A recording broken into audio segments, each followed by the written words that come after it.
భారత్కు కష్టం వస్తే ఆదుకునేందుకు ముందుండే ఏకైక మిత్రదేశం రష్యా.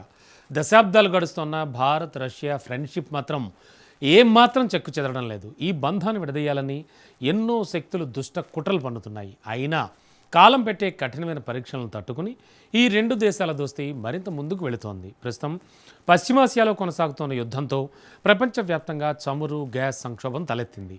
ఇది భారత్పై కూడా తీవ్ర ప్రభావం చూపిస్తోంది. ఇప్పటికే చమురును అందించింది రష్యా, ఆదుకుంది. చమురు సమస్య నుంచి భారత్ బయటపడ్డా గ్యాస్ గండ నుంచి మాత్రం గట్టెక్కడం లేదు. ఇప్పుడు ఈ కష్టం నుంచి కూడా భారత్ను ఆదుకునేందుకు మళ్ళీ యాక్షన్లోకి రష్యా దిగిపోయింది. ఎల్ఎన్జీని కూడా భారత్కు సరఫరా చేసేందుకు గ్రీన్ సిగ్నల్ ఇచ్చేసింది. అసలు భారత్లో గ్యాస్ సంక్షోభం తీవ్రత ఎంత? ఎందుకు రష్యా మళ్ళీ స్నేహహస్తం చాటుతోంది? వాజ్ దిస్. చైనా భారత్లో రష్యాకు ఏ దేశం కీలకం? భారత్ గ్యాస్ సంక్షోభంపై పుతిన్ కన్నేశాడా? దశాబ్దాల మిత్ర దేశానికి చేకూడుతోంది ఎవరు? పశ్చిమాసియాలో కొనసాగుతున్న భీకర యుద్ధంతో మిలిటరీ, రాజకీయ సంక్షోభం మాత్రమే కాదు, చమురు సంక్షోభానికి కూడా ఆజ్యం పోస్తుంది. దశాబ్దాలుగా చమురు, గ్యాస్కు పశ్చిమ ఆసియా రాజధానిగా మారింది. గల్ఫ్ చమురుపైనే ప్రపంచ దేశాల ఫ్యాక్టరీలు, కార్లు నడుస్తున్నాయి. ఇప్పుడు ఈ చమురు సరఫరా ఆగిపోవడంతో దేశాలన్నీ విలువిలలాడుతున్నాయి. ఆసియాలో చాలా దేశాలు చమురును అత్యవసరాలకి వినియోగిస్తున్నారు. మరికొన్ని దేశాలు చమురు లేక పూర్తిగా విక్రయాలను ఆపేశాయి. యూరోప్లో చమురు ధరలు విపరీతంగా పెరిగాయి. ఆఫ్రికాలో మాత్రం పెట్రోల్ బంకుల వద్ద కిలోమీటర్ల క్యూలు కనిపిస్తున్నాయి. ఈ సంక్షోభం నుంచి గట్టెక్కించే ప్లాన్లో ప్రతి దేశం తలా మునుకలైంది. మొత్తంగా ప్రపంచవ్యాప్తంగా కొన్ని దేశాలు చమురును పొదుపుగా వాడుకుంటున్నాయి. మరికొన్ని దేశాలు మాత్రం జాతీయ చమురు అత్యవసర పరిస్థితిని ప్రకటిస్తున్నాయి. ఈ సంక్షోభానికి అసలు కారణం హర్ముజ్ జలసంధి మూతపడడమే. హర్ముజ్ జలసంధి అనేది ఓమన్, ఇరాన్ మధ్య ఉన్న ఇరుకైన సముద్ర మార్గం. దీని వెడల్పు కేవలం 33 నుంచి 39 కిలోమీటర్లు ఉంటుంది. దీనిలో ఓమన్కు కూడా భాగస్వామ్యం ఉంది. కానీ ఇరాన్ పూర్తిగా కంట్రోల్ చేయగలుగుతోంది. యుద్ధం మొదలైన ఫిబ్రవరి 28 నుంచి హర్ముజ్ జలసంధిని పూర్తిగా ఇరాన్ మూసివేసింది. కాదుకూడదని ఏ నౌకైనా వస్తే ఖబర్దార్ అంటూ తెహ్రాన్ వార్నింగ్ ఇచ్చింది. దీంతో చాలా దేశాల నౌకలు ఆ మార్గంలో వెళ్లేందుకు జంకాయి.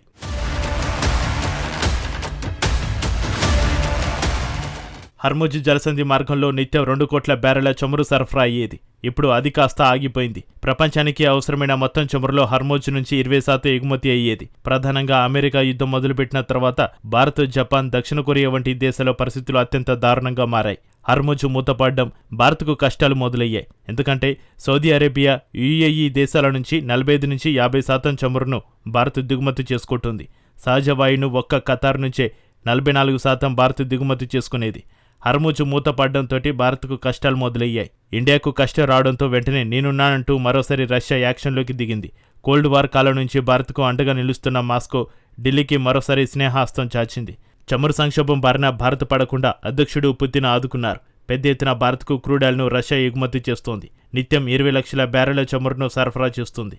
ప్రపంచవ్యాప్తంగా చాలా దేశాల్లో చమురు ధరలు విపరీతంగా పెరిగాయి. చమురు సరఫరాలు ఆగిపోయాయి. కానీ రష్యా ఆదుకోవడంతో భారత్లో మాత్రం చమురుకు ఎలాంటి డోకా లేకుండా పోయింది. కానీ సహజ వాయువు సమస్య మాత్రం భారత్ను పట్టి పీడిస్తోంది. ఎందుకంటే ప్రస్తుతం గ్యాస్ దిగుమతులకు కేవలం గల్ఫ్ పైనే భారత్ ఆధారపడింది. గల్ఫ్ నుంచి గ్యాస్ దిగుమతులు నిలిచిపోవడంతో దేశంలో పరిస్థితులు దారుణంగా మారాయి. ఇప్పటికే నిత్యావసర ధరలు విపరీతంగా పెరిగాయి. యుద్ధంతో ఏమాత్రం సంబంధం లేని సగటు భారతీయుడి జేబులకు చిల్లులు పడుతున్నాయి. దీంతో మరోసారి మిత్రదేశం అప్పన్న హస్తం అందించింది. ఎల్ఎన్జీ సరఫరాలను పునరుద్ధరించేందుకు రష్యా, భారత్ సిద్ధమవుతున్నట్టు తాజా నివేదికలు వెల్లడిస్తున్నాయి.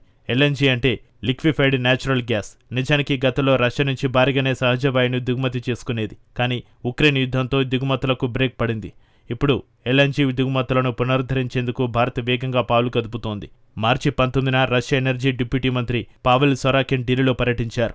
భారత పెట్రోలియం శాఖ మంత్రి హర్దీప్ సింగ్తో సమావేశమయ్యారు. ఈ సమావేశంలోనే ఎల్ఎన్జీ సరఫరాలను పునరుద్ధరించాలని సూచనప్రాయంగా ఇరువురు మంత్రులు అంగీకరించినట్టుగా తెలుస్తోంది. దీంతో రష్యా నేరుగా ఎల్ఎన్జీని భారత్కు విక్రయించనుంది.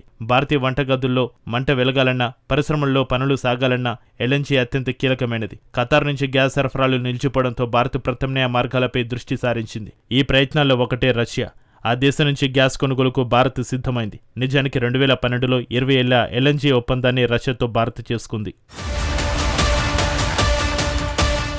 రష్యా ప్రభుత్వ రంగ సంస్థ గ్యాస్ప్రోమ్ గేల్తో నేరుగా భారత్ ఈ ఒప్పందాన్ని కుదుర్చుకుంది. తొలి షిప్మెంట్ను మాత్రం భారత్ 2021లో అందుకుంది. కానీ మరుసటి ఏడాది ఉక్రెయిన్ యుద్ధం మొదలవడంతో రష్యా నుంచి గ్యాస్ సరఫరా నిలిచిపోయింది.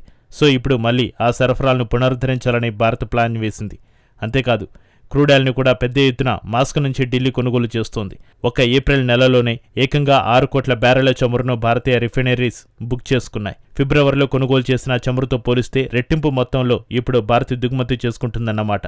ఒక్క నెలలోనే రష్యా నుంచి చేసుకునే దిగుమతులు ఏకంగా 40% పెరిగాయి. నిజానికి భారత్ ఇప్పుడు కొత్తగా రష్యా నుంచి కొనుగోలు చేయడం లేదు. ఎందుకంటే అసలు రష్యా చమురు కొనుగోలును భారత్ ఆపేయలేదు. ఇప్పుడు కేవలం దిగుమతులు పెరిగాయి అంతే. ఒకసారి ఫిబ్రవరిలో గణాంకాలను పరిశీలించండి. గతంలో రష్యా నుంచి చమురును డిస్కౌంట్పై కొనుగోలు చేసేది. ఇప్పుడు మాత్రం బ్యారెల్కు $5 నుంచి $15 అదనంగా భారత్ చెల్లించాల్సి వస్తోంది. ఎందుకంటే ఇప్పుడు మాస్కో చమురుకు ఆసియాలో డిమాండ్ పెరిగింది. అందుకే డిస్కౌంట్ను రష్యా ఎత్తేస్తుంది. ఫిబ్రవరికి ముందు వరకు మాస్కో చమురుపై భారీగా ఆంక్షలు ఉండేవి. ఈ ఆంక్షల కారణంగానే అప్పట్లో భారత్కు ఆ దేశం డిస్కౌంట్స్ ఎక్కువగా ఇచ్చింది. ఇప్పుడు రష్యా చమురుపై ఉన్న ఆంక్షలను అమెరికా తాత్కాలికంగా ఎత్తేస్తుంది. దీంతో రష్యా చమురుకు డిమాండ్ పెరిగింది. భారత్కు ఇస్తున్న డిస్కౌంట్ ఎత్తేస్తుంది. అయితే ఇక్కడ విషయం ఏమిటంటే ధరలు ఎలా ఉన్నా ఇప్పుడు చమురు దొరికితే చాలన్నట్టుగా మారింది పరిస్థితి. రష్యా కూడా భారత్కు ప్రాధాన్యం ఇస్తోంది. రష్యాకు అన్లిమిటెడ్ ఫ్రెండ్గా చెప్పుకుంటున్న చైనా కంటే భారత్కే ఆ దేశ అధ్యక్షుడు వ్లాదిమిర్ పుతిన్ చమురును అధికంగా సప్లై చేసేందుకు మొగ్గు చూపుతున్నారు. చైనాకు వెళ్లాల్సిన చమురు ట్యాంకర్లను కూడా భారత్కు మళ్లిస్తున్నాడు. చైనా కంటే తమకు భారతే ముఖ్యమని పరోక్షంగా రష్యా అధ్యక్షుడు సంకేతాలు ఇస్తున్నారు. అవసరాల కోసం ఏర్పడిన స్నేహం కంటే పాత స్నేహమే బెటర్ అని పుతిన్ తేల్చి చెబుతున్నాడు. తమ వద్ద ఉన్న చమురును ఎక్కువగా భారత్కే ఎగుమతి చేస్తున్నారు. భారత్ కూడా వీలైనంత ఎక్కువగా కొనుగోలు చేస్తోంది. అలాగే ఎల్ఎన్జీని కూడా భారీగా దిగుమతి చేసుకునేందుకు ఢిల్లీ ప్లాన్స్ వేసింది. అయితే గ్యాస్ సరఫరాలు భారత్కు ఎప్పుడు రష్యా పంపుతుంది, ఎంత పంపుతుంది అన్న వివరాలు మాత్రం ప్రస్తుతానికి తేలలేదు. అయితే ఇక్కడ మరో విషయం ఉంది. 2012లో చేసుకున్న ఎల్ఎన్జీ ఒప్పందాన్ని కొనసాగిస్తారా లేక కొత్త ఒప్పందం చేసుకున్నారా అన్న అంశంలోనూ స్పష్టత లేదు. ఈ త్వరలో అన్ని వివరాలను ఇరు దేశాలు వెల్లడించే అవకాశం ఉంది. ఒక విషయం మాత్రం స్పష్టంగా చెప్పవచ్చు. భారత్కు కష్టం వస్తే ఆదుకునేందుకు తప్పనిసరిగా రష్యా వస్తుంది. ఇండియా చైనా 2 శత్రు దేశాలు. ఒకవేళ చైనా భారత్ యుద్ధానికి దిగితే రష్యా ఎవరికి మద్దతు ఇస్తుంది అన్న ప్రశ్నకు పుతిన్ క్రూడ్ సరఫరాలతో క్లారిటీ ఇచ్చేశాడు. ఎప్పుడు భారత్కు కష్టం వచ్చినా ముందు రష్యా ఉంటుందని రష్యా తేల్చి చెప్పింది. ఇప్పుడు ఎల్ఎన్జీను సప్లై చేసి మరోసారి తమ స్నేహాన్ని ప్రపంచానికి ఎలుగెత్తి రష్యా చాటుతోంది.